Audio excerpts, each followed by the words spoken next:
This is the test discussion for the test on biodiversity and conservation. Afforestation should be, afforestation मतलब हमें कौन से plant species लगाने चाहिए. So exotic होनी चाहिए, वो indigenous species होनी चाहिए, bamboos या eucalyptus. कौन सी species लगाने से benefit होगा? अगर आप indigenous species लगाओगे जिसका ये natural habitat है, तो that will be better. Water is a resource which is a non-biodegradable, non-maintainable या फिर degradable, maintainable, renewable और non-renewable. वाटर क्या है, रिन्यू किया जा सकता है या नॉन रिन्यूएबल है? Water is a renewable resource, water renew किया जा सकता है. Largest amount of fresh water is found in, कहाँ पर मिलता है largest amount of fresh water? Lakes and stream, underground, polar ice and glacier और river. So this is a well known fact that the largest amount of fresh water is found in polar ice and glaciers. And this water is not available for us to use. Endemic plant का मतलब होता है वो plant जो एक particular area में ही पाए जाते हैं. So the plants which are restricted to a certain area are known as endemic plant. उन plants को endemic plants कहते हैं. Earth Summit at Rio de Janeiro was related to, ये Earth Summit और World Summit के बारे में हम लोगों ने discussion किया. Last video आप check out करेंगे इसमें. So Earth Summit at Rio de Janeiro, it was related to what? It was related to environment conservation. Red data book में किस चीज की इंफॉर्मेशन प्रोवाइड की गई है? एंडेंजर्ड प्लांट्स एंड एनिमल्स के बारे में जानकारी इसमें दी गई है. This question was pretty easy because red colour plant और रेड कलर फिशेस हम लोगों ने चैप्टर अगर थोड़ा भी पढ़ा है, so this will be easy for you. Which of the following is most dangerous to wildlife? इसमें से कौन सी चीज है जो सबसे ज्यादा डेंजरस है वाइल्ड लाइफ के लिए? इसमें 4 चीजें आपकी बुक में मेंशन किया, मैं आपको बता दूं, लेकिन इसमें सबसे ज्यादा इंपॉर्टेंट वो है हैबिटेट डिस्ट्रक्शन, क्योंकि हैबिटेट डिस्ट्रॉय होने से सारी चीजें खत्म हो जाती हैं. सो आपको पिक करना पड़ेगा अगर चारों में से ना, तो आपको हमेशा ये आंसर पिक करना है habitat destruction. Which is preserved in a national park? कौन सी चीज को प्रिजर्व किया जाता है नेशनल पार्क में? फ्लोरा को या फौना को, दोनों को या किसी को भी नहीं? So the answer is both A and B, दोनों को इसमें प्रिजर्व किया जाता है, both flora and fauna. Plant genes of endangered species are stored. Plant genes of endangered species are stored. कहाँ पर स्टोर किए जाते हैं? So they are stored in the gene bank. Gene bank का काम ही होता है कि वो जीन का स्टोरेज करते हैं. Red data book is maintained by. Red data book is maintained by. कौन है जो मेंटेनेंस करता है? IUCN. This has also been described in the third video of biodiversity and conservation.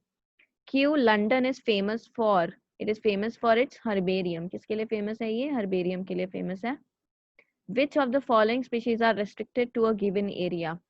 Sympatric, allopatric, sibling species या endemic species? इसका answer endemic species है. Sympatric और allopatric species evolution में हम लोग थोड़ा सा डिस्कस करेंगे इनके बारे में. Biodiversity Act of India was passed by the Parliament in the year. Biodiversity Act of India कब पास किया गया था? So it was passed by Parliament in the year 2002. Most biodiversity rich zone, जिसको बायोडाइवर्सिटी हॉटस्पॉट भी कहते हैं, तो वो कहाँ पर पाए जाते हैं? वेस्टर्न घाट्स है हमारी कंट्री में. Environment protection act was passed in 1986. So these are some fact based question which you have seen here. One of the ex situ conservation methods for endangered species. endangered species के लिए ex situ मतलब उसकी जगह पर न रख के किसी और जगह पे जब हम लोग रखते हैं तो उसे क्या कहते हैं? Ex situ method sanctuaries, biosphere reserve, national park उसके नेचुरल हैबिटेट में होता है, तो cryopreservation ex situ method में आता है. Genetic diversity in agriculture crop को खतरा किस चीज से है? तो इसको किस चीज से खतरा है? अगर आप हाई यील्डिंग वैरायटी को इंट्रोड्यूस करा दोगे तो उसकी जेनेटिक डाइवर्सिटी, जो ओरिजिनल डाइवर्सिटी प्रेजेंट है, वो डिस्ट्रॉय होगी, क्योंकि आपने न्यू जीन्स इंट्रोड्यूस कर रहे हो जो ओवर टाइम शायद डोमिनेंस ले आए इस पर. वाइल्ड लाइफ क्या है? All biota excluding man, domestic animals in cultivated crop, all vertebrate, all animals and plants of reserve forest. तो सिर्फ रिजर्व फॉरेस्ट तो कंसिडर नहीं किया गया है यहाँ पे, सो इसलिए इसका आंसर होगा ए, जिसमें सारी चीजें इंक्लूड की गई हैं, उन सबको वाइल्ड लाइफ कहते हैं. One of the most important function of botanical garden is. Botanical garden का क्या फंक्शन है? ये ब्यूटीफुल एरिया प्रोवाइड करते हैं, ट्रू, लेकिन मोस्ट इंपॉर्टेंट फंक्शन बताना है. ट्रॉपिकल प्लांट आप ऑब्जर्व कर सकते हो, ये ex-situ कंजर्वेशन अलाउ करते हैं और ये नेचुरल हैबिटेट प्रोवाइड करते हैं। तो सी या डी में से एक ही हो सकता है, दोनों हो नहीं सकते यहाँ पर। सो द आंसर इज ये ex-situ कंजर्वेशन है जर्म प्लाज्म का, क्योंकि ये उनका नेचुरल हैबिटेट नहीं है प्लांट का।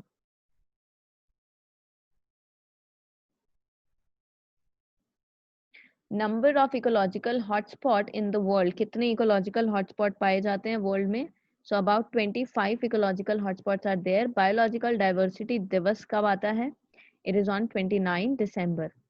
25 हॉटस्पॉट कितना एरिया ऑक्यूपाई करते हैं लैंड वाइज? तो अबाउट 1.40% ये ऑक्यूपाई करते हैं, जो कि बहुत ही कम है।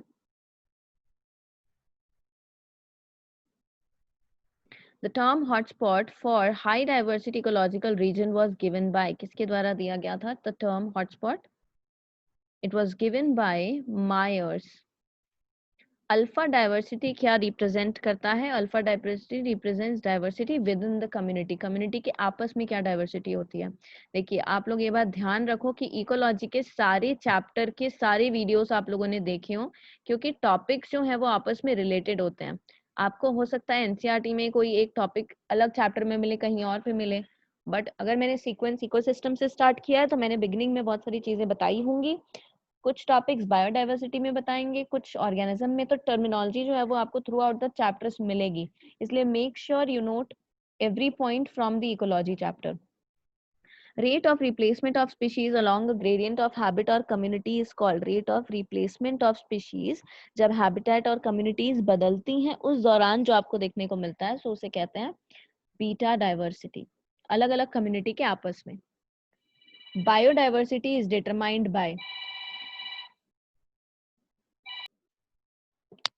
number of individuals in one area, species richness, species की evenness, या both B and C? species richness, एक एरिया के इंडिविजुअल काउंट करने से आपको डाइवर्सिटी नहीं पता चलेगी, हो सकता है वो एक ही स्पीशीज के लोग हों, इसीलिए इसका आंसर है both B and C. Genetic diversity is related to, genetic diversity किससे रिलेटेड है? So it is related to types of species, types of communities, gene based diversity. So the answer is C, genetic diversity. Which of the following means endemic? जो localized होता है, एक ही area में पाया जाता है, इंडिजिनस उसे कहते हैं एंडेमिक। फर्स्ट बायोस्फीयर 1986 में जो एस्टैब्लिश किया गया था, that was in Nilgiri.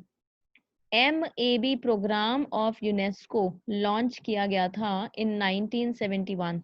so this is again also a fact based question। जो fact based year based question है उसके लिए तो आप बेटर तरीके से एक काम कर सकते हो, ईयर वाला चार्ट बना लो एक। दिस इज 1800 टू 1900, ये आपके होना चाहिए 11th के लिए भी और 12th के लिए भी।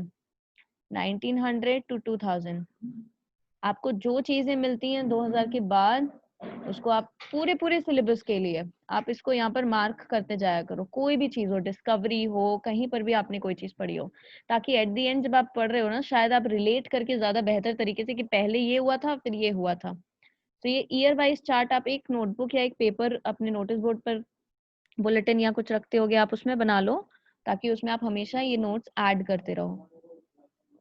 That is all about the test discussion.